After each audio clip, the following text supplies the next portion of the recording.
C5 A6 Avant with the drive shaft noise. I dropped the exhaust heat shields. This is the drive shaft. At first I thought it was the center support bearing, but this one is actually in good shape.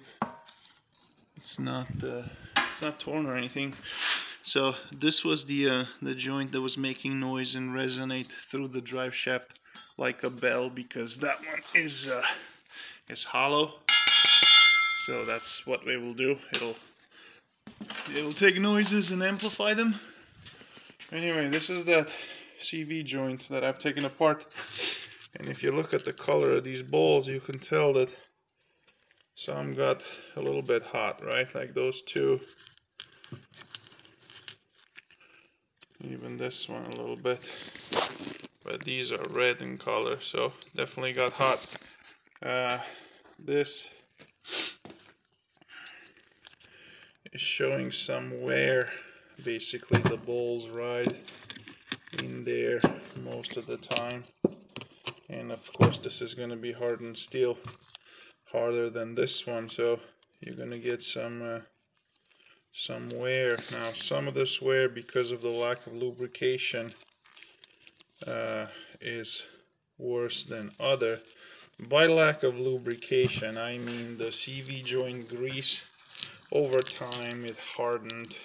There was no dirt or anything, but it was like a clay type of grease. It was just dry and it kind of crumbled. So this is the cage that holds the steel balls. There's more wear on those points, you can see. And you know, I expect to see this on a car that's, I don't know, 25 years old. So this is not abnormal. What I'm gonna do, there, you see that? Really the only thing I can do right now, other than replacing the drive shaft, which I don't have one, so like it or not I gotta put it back together anyway. But what I'm gonna do is basically rebuild this joint. I'm gonna put it back together with a lot of CV grease, and fingers crossed that that's gonna quiet it down. And if it doesn't, then there's no other choice but to get a drive shaft. Yeah, that's the situation here. We'll see what happens.